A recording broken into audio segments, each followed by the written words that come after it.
जामुन का पेड़ समय के साथ बदलने की सीख देती कहानी। जंगल के बीचों बीच जामुन का एक बहुत पुराना वृक्ष था। पीढ़ियों से गिलहरियों का एक परिवार उस वृक्ष पर रहता आ रहा था। वह वृक्ष उन्हें हर वो चीज़ देता आ रहा था जो जीने के लिए ज़रूरी थी। खाने के लिए फल, रहने के लिए अपने खोखले तनों में आश्रय और खतरनाक पक्षियों से जानवरों से सुरक्षा। यही वजह थी कि आज तक गिलहरियों के कुनबे में से किसी ने कहीं और जाने की नहीं सोची थी। लेकिन अब परिस्थितियां बदल रही थी। हर चीज़ को जो शुरू हुई है वो ख़त्म भी होती है। अब जामुन के पेड़ का भी अंत निकट था। उसकी मजबूत जड़ें अब ढीली पड़ने लगी थी। जामुन के फलों से लदे रहने वाले उससे पेड़ पर अब मुश्किल से ही जामुन खाने को मिल रहे थे।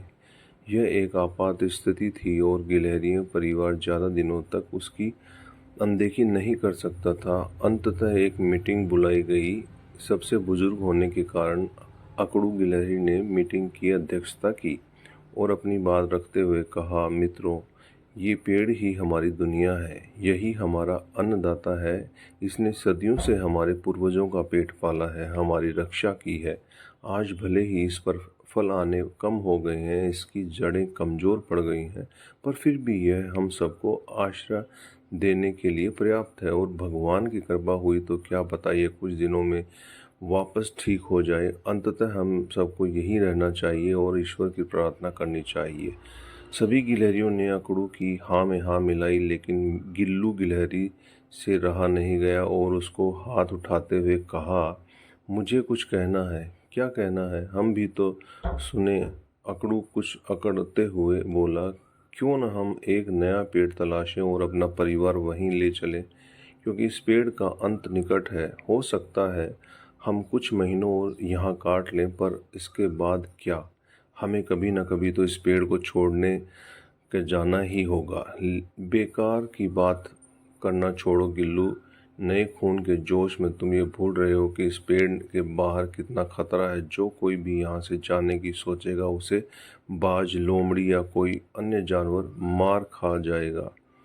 और भगवान पर भरोसा भी तो कोई चीज़ होती है। अकड़ू ने ऊंची आवाज़ में गिल्लू को समझाया, चाचा, खतरा कहाँ नहीं है। सच कहूँ तो उस समय नया घर खोजने का खतरा न उठाना ही हमारे परिवार के लिए सबसे खतरनाक चीज़ है। और जहाँ तक भगवान पर भरोसे की बात है, तो अगर हम उस पर इस मरते हुए पेड़ में जान डालने का भरोसा कर सकते हैं, तो नया घर खोजने के वक्त हमारी जान की रक्षा करने का भरोसा क्यों नहीं दिखा सकते। आप लोगों को जो करना है करिए, मैं तो चला नया घर ढूंढने। और ऐसा कहते हुए गिल्लू जामुन का पेड़ छोड़कर चला गया। गिल्लू के जाने के कई दिनों बाद तक उसकी कोई खबर नहीं आई। इस पर अकड़ू सबको यही कहता फिरता, मैंने मना किया था, बाहर जाना का खतरा है, पर वो सुनता तब तो मारा गया बेकार में। बाकी गिलहरियां अकड़ू की बात सुनती, पर समय के साथ साथ उस धाराशायी हो रहे पेड़ पर रहना मुश्किल होता जा रहा था। इसीलिए गिलहरियां परिवार ने एक और मीटिंग बुलाई। इस बार परिवार दो हिस्सों में बट गया। कुछ गिलहरियां गिल्लू की राह पर चलते हुए खतरा उठाने को तैयार हो गई और बाकी सभी अकड़ू की राह पर चलते हुए कोई खतरा नहीं उठाना चाहती थी।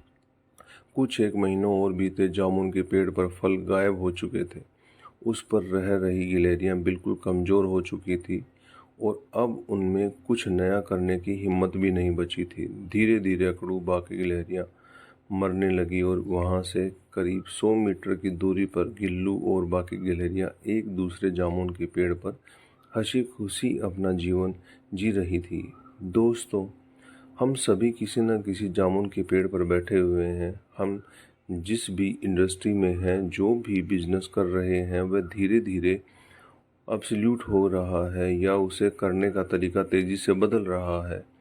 इवन सरकारी नौकरी भी अब पहले की तरह नहीं रही। ऐसे में अगर हम अकड़ू की तरह बदलाव को रेसिस्ट करेंगे, बदल रही कंडीशन को इग्नोर करेंगे और खुद को नई परिस्थितियों के लिए हिसाब से नहीं ढालेंगे, तो बहुत जल्द हमारा अस्तित्व खतरे में पड़ जाएगा। दोस्तों, आपको ये कैसा लगा कमेंट करके बताइएगा। नए हैं तो शेयर कीजिएगा, सब्सक्राइब कीजिएगा। आप सभी लोगों का तहे दिल से बहुत बहुत धन्यवाद।